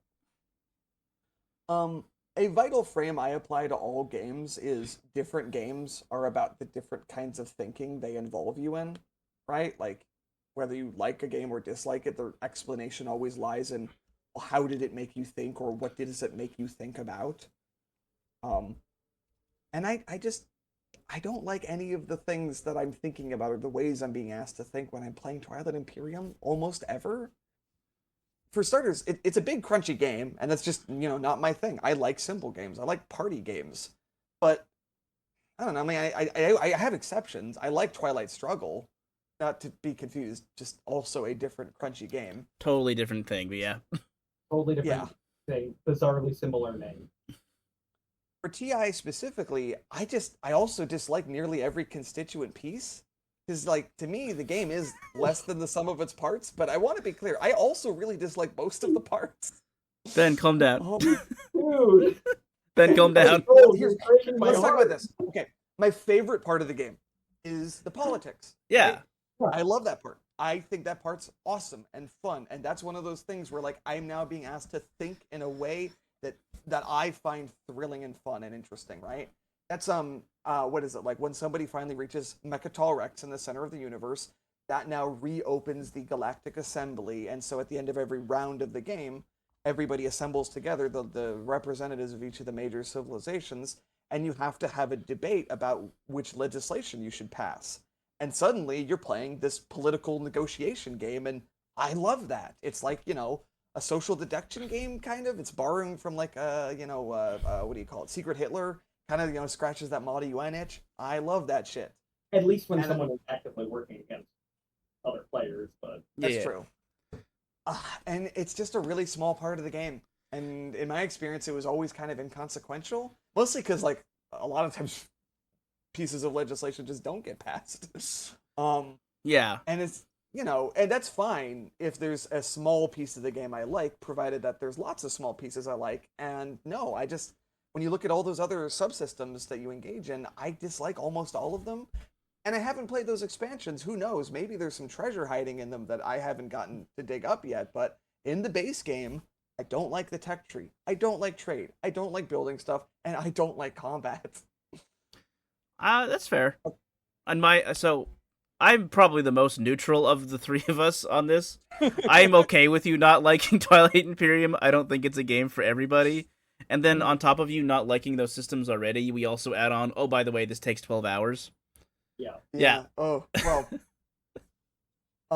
like- Ironic this should share an episode with the one about 7-part Pact. you did want us to share? Or you No, didn't? I said ironic. Ironic. Well, yeah, no, I do want to like illustrate your taste pretty well because like we spent an entire episode talking about one big giant game that rules are That's meant like to a monster of all these sub games, right? because the thing about Twilight Imperium is that it's meant to create those big dramatic moments. Like the thing I do love about it are those like, okay, me and Ryan are fucking going to strangle each other because we are both so close to fucking winning this game. But it's going to come down to like some fucking agenda bullshit that's going to determine who's going to be able to pick their strategy card and who's going to go first, and that whoever goes first is going to win because that's their thing that they need to get their point. And your heart is racing because you just want this, and that's translating into you screaming at each other about the fake That politics of sounds having a wormhole. lovely. I wish I'd have ever once experienced that playing TI. If I had ever once had something Well, like that it's happen, because I would you have don't loved like the system. Like, okay, so tech tree is a very good example because the tech is shockingly inconsequential. It's Like, also one of the worst systems, to be fair to it, Alex. it is one of the worst systems, and it is like a massively improved system over older versions of the game, as everyone loves to point out. But it still kind of sucks. You have a tech tree. It's simple enough that you can play it at a table and not have to have any computer keep track of it for you. But it is also complex enough that you have to spend a lot of time thinking about it. Like you want to read your text, you want to figure out what you're going to go into. You have to plan. It's a good thing to do. Like I like it as a system to think about when you're waiting for your turn, or so to speak.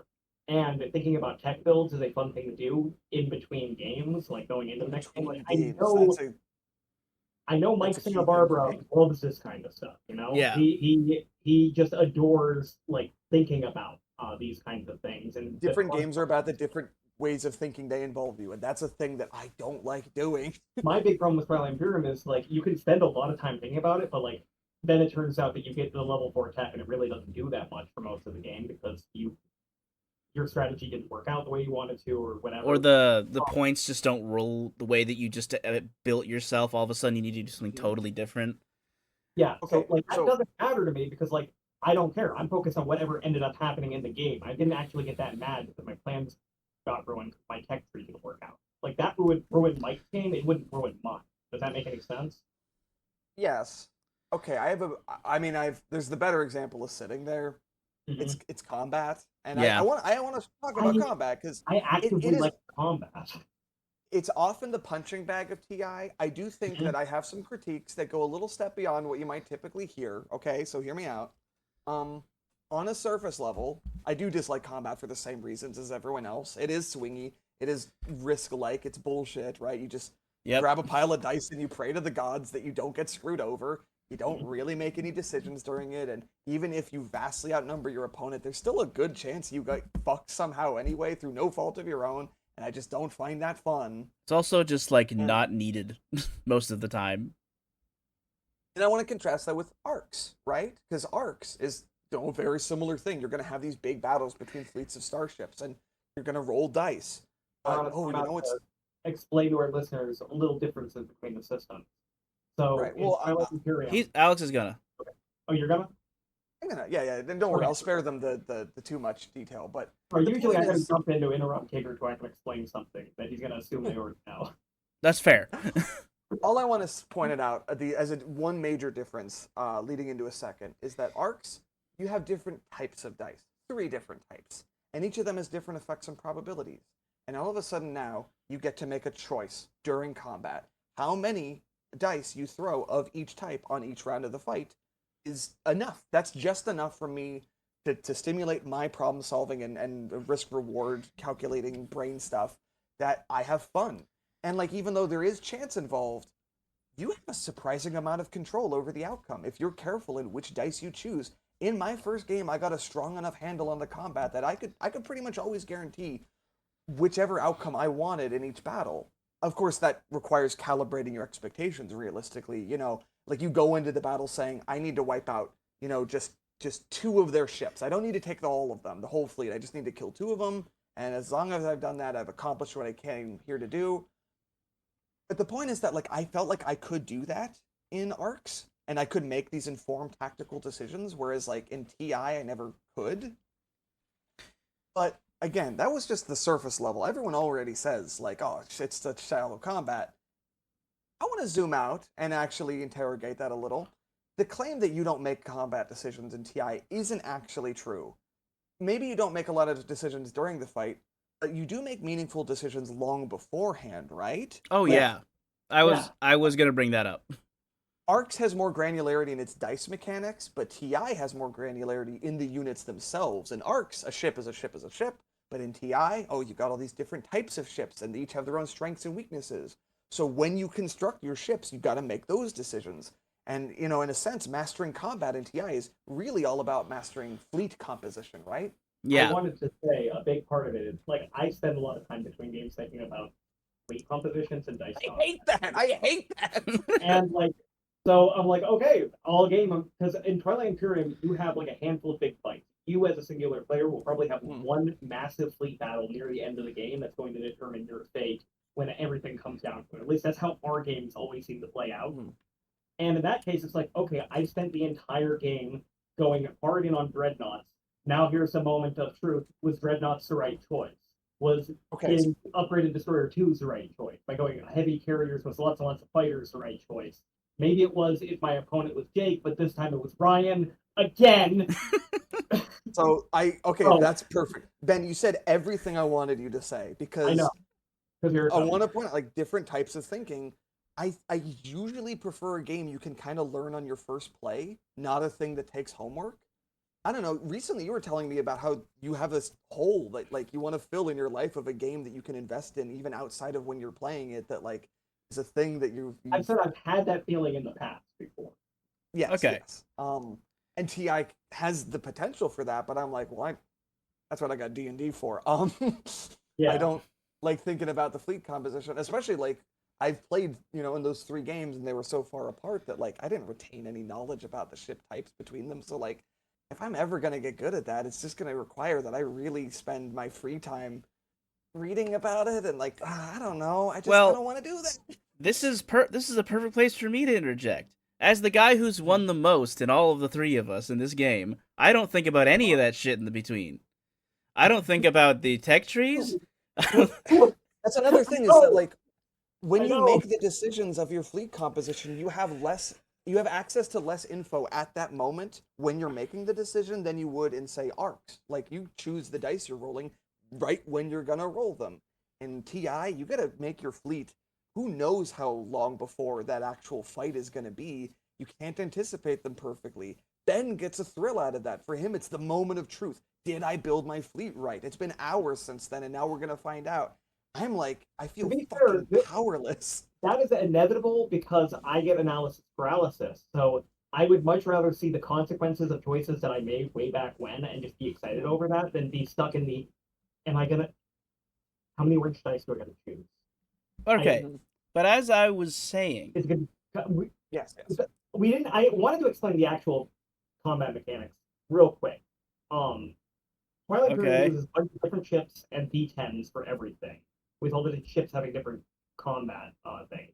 Whereas Arcs has this really clever like set of 3 different dice. They're all custom dice that all have special odds associated with them for different actions that are available with different dice. So like blue dice are like safe hits and red dice are like risky hits. And that's the systems that we are comparing here. Right. So my thing is I don't pay attention to fleet composition nearly as much as anyone else. I don't really think about my tech tree until I'm at the table. My only thought process when I play the game, and the reason I love it and Inish so much, these 2 games in specific, is none of that. I don't care about any of that. What I like is the fog.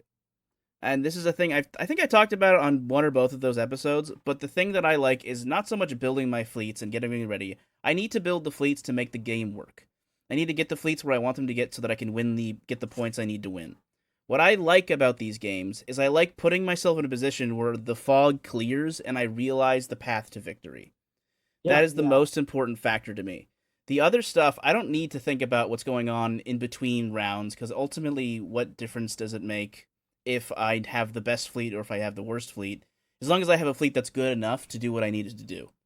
I can sacrifice my whole fleet. We're on the same page about something, Ryan, and I do suspect it might just be I've had bad games of TI, who knows? If I played with you guys now, maybe I would have a great time, because I'd be playing with different... We'll let him talk.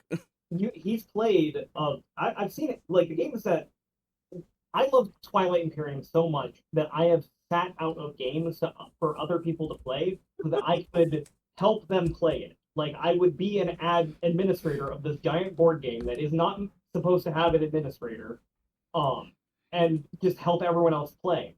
And that's one of Alex's games was like a big birthday game for me, where everyone else played a game of Twilight Imperium, and I just, got to see it happen, got to get everyone to enjoy it. And that game, that went as well as it could have. Like, that was a very dramatic game with everyone doing like lots of fun stuff. Yeah, I disagree. Mike played Mike played the Necrovirus, and he got his big combination of tech that he really wanted. That was big power, like combat power thing, which, as we know, is not as consequential as you would think because it's not about the long term planning. It's about like the recognizing in the moment what you got to do in order to win. Okay. Okay. And you won that game. So I'm gonna zoom out again because I'm still talking about combat, and there's more layers to this, right? Right.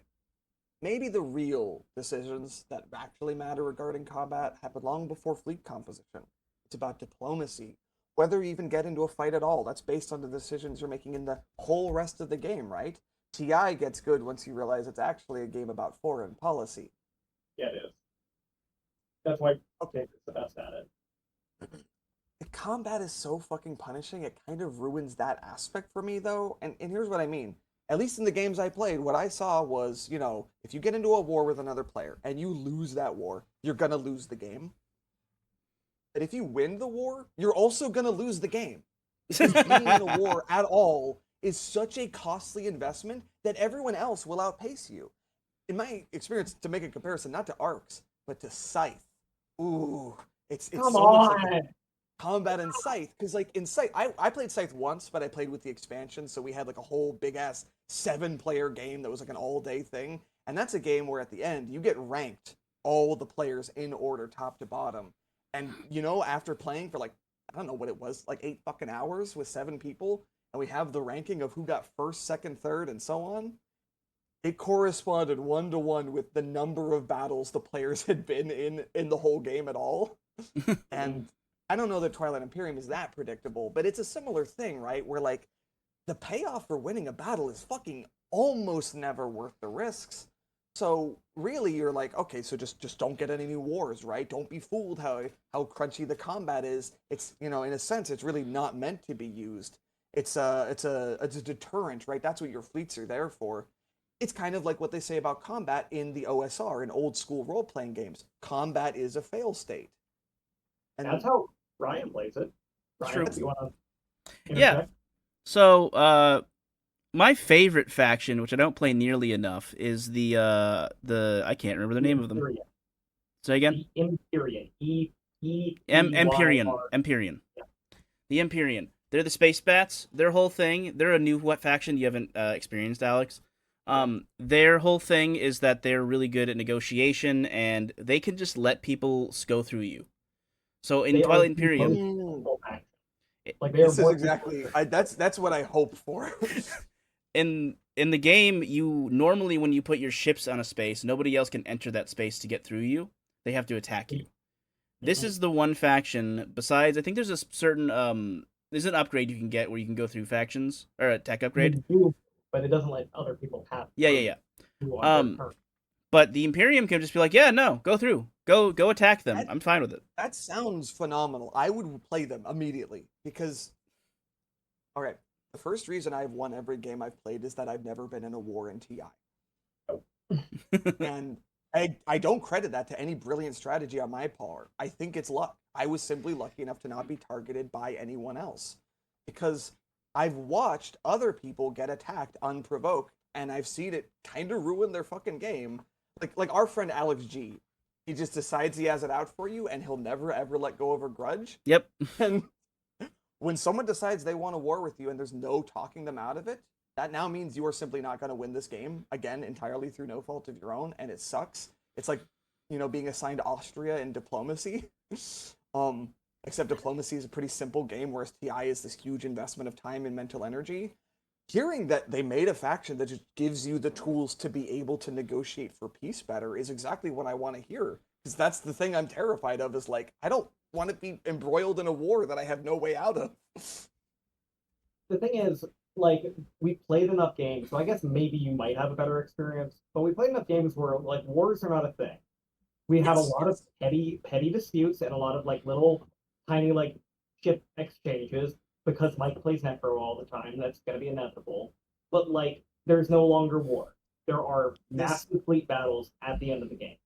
This is the second reason, actually. You're already there.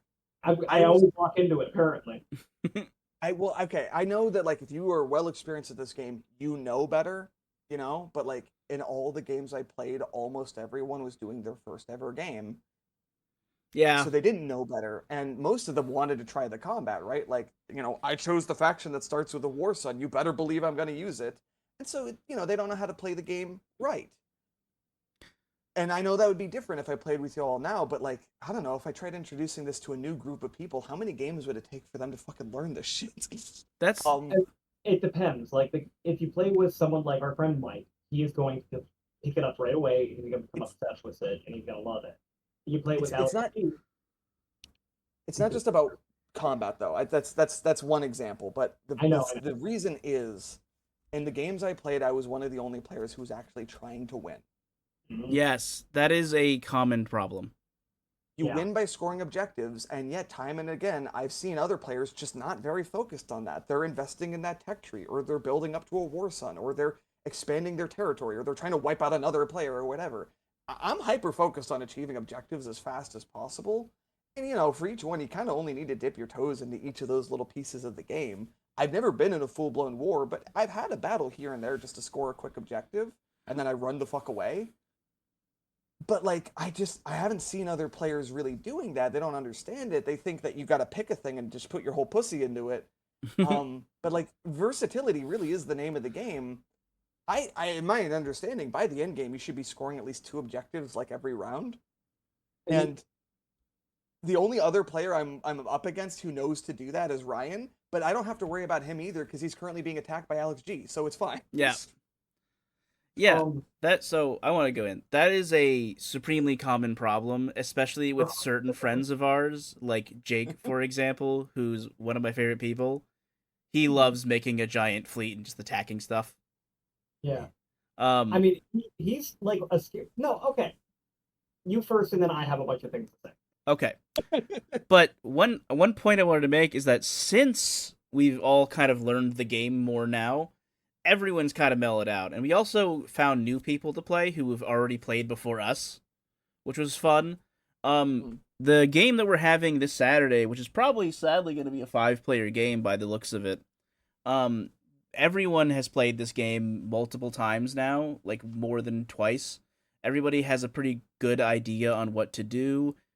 Everyone should know what to do. We're going to be playing the exact kind of game where everyone should, quote, maybe this, that, and everything else, be playing to win, with maybe the only exception being Jake if he so chooses.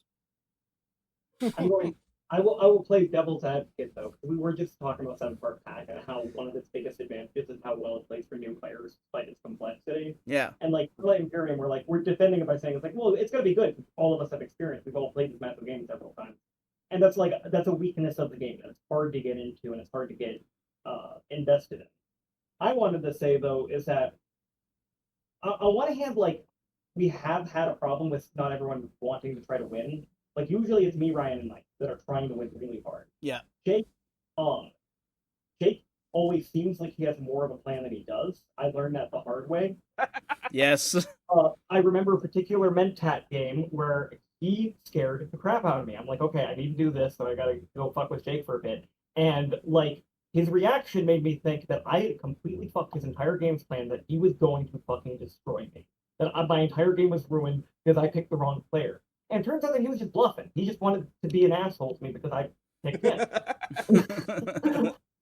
And that's where I'm like, okay, well, maybe Jake wasn't like hardcore gutting to win that game. I think he actually did win that game. But it's almost like when you play Civilization and like... That's my example. That's in my notes. Okay, that's... You're on it. You're on the same page. Every fucking time I walk into it. Okay, this is the like, comparison I wanted to make. It's Sid Meier's Civilization. My example is, okay, so there's that victory condition where you like get elected the leader of the world or whatever. Yeah. Mm-hmm. If everyone was in it to win it, that condition should never happen because everyone is incentivized to just vote for themselves. And yet I've seen people do it anyway. Like Ben he puts himself forward as a candidate for world leader, and the other players just say, yeah, fuck it, sure, I'd vote for Ben. And they hand him the victory. And if you're thinking about the game as a thing you're trying to win, that doesn't make sense. But you got to stop thinking about it like that. People play Civ because they simply enjoy playing Civ, They just love the moment-to-moment experience. They love the journey more than the destination, and they love just the epic scope. And that sounds like when you guys talk about what you love about TI, what you like about it, where you're like spending hours progressing through this monumental epic endeavor, And I'm like, I don't get that. I just find it fucking draining. And the big debate in like the TI community, because I think it was specifically the Space Cat Peace Turtles guys. They've been playing so much online through various board game simulator style games, like not just board game simulator, but like other Yeah, yeah. versions of it. Uh, like they want the next edition to just be a video game. They're like, let's just stop making it a board game. Just make it electronic. And I'm like, no, don't. No. That hurts my soul. It's not what I want. Like you can play a million different sci-fi RTS or 4X grand strategy. Solaris exists. It is already the video game adaptation of TI. Yes. And like they're so heavily set on the competitive aspect because they run the big tournaments where like people try, where you get people who try to win. So they go to a tournament, they play dozens of games, try to and be the first in all of them. Yeah, those people are crazy. They're insane, but like that is a huge part of the Twilight area community is the competitive players. I will say, I wish I could play games like how our friend Alec G plays games. Because every game he plays is a role playing game, no matter what he's playing, right? He does it any game, fiction first, based on the persona of whoever he's controlling in the fictional context of whatever that game is meant to be about. However sparse. I mean, he'll create a fictional narrative when playing fucking tic-tac-toe, right? And seeing him play TI and he's just role playing, I'm like, that I know would be way more enjoyable. I can't bring myself to do it for whatever reason, but like that feels like the purest way to approach this game. I am a board gamer who wants my board games to just trick me into role playing by accident. I'm not a typical role player. I think they don't need to make the 5th edition of Twilight Imperium a video game. They can just streamline the way that it plays. That's what I want. I want an even more streamlined version. TI4 was massively streamlined compared to TI3, so I just want massively streamlined TI5. Yeah. Make it just like a little bit smaller, more tableable. That's not a word. But it's felt in the soul. I understand. That is all I have to say. I mean, there's other shit, but whatever. I hope the many fans of Starting Topic can understand why a person so close to these two still might not be fit for TI. Don't worry, Eric will understand. Does Eric not like TI?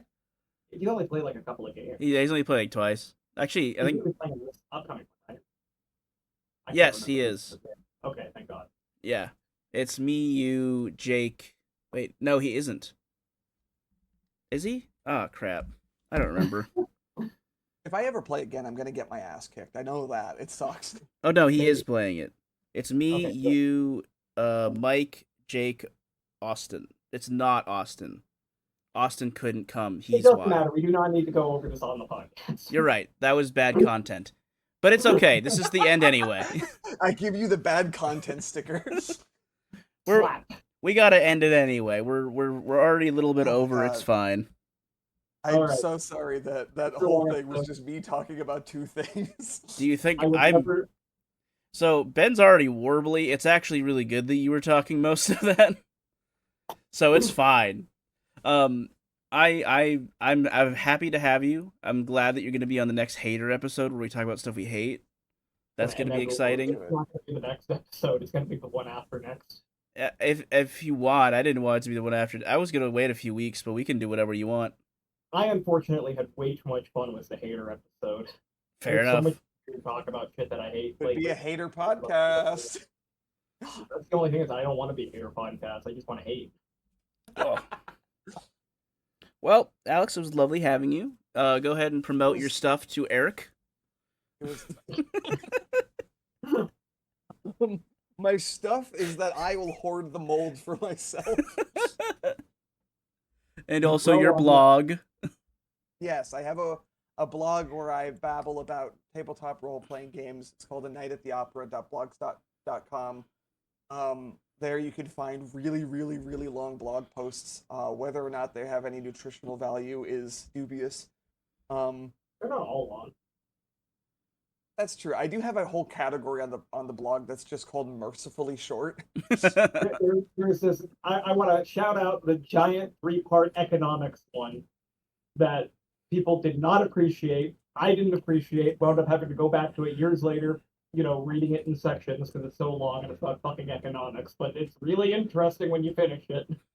Thank you. It's really good. Just really long. All right. Thanks guys for joining me on this wonderful Discord call. I'm back being a guest now. Yeah, you are. You're now a guest Fun. again. Thank you. Thank you. Bye.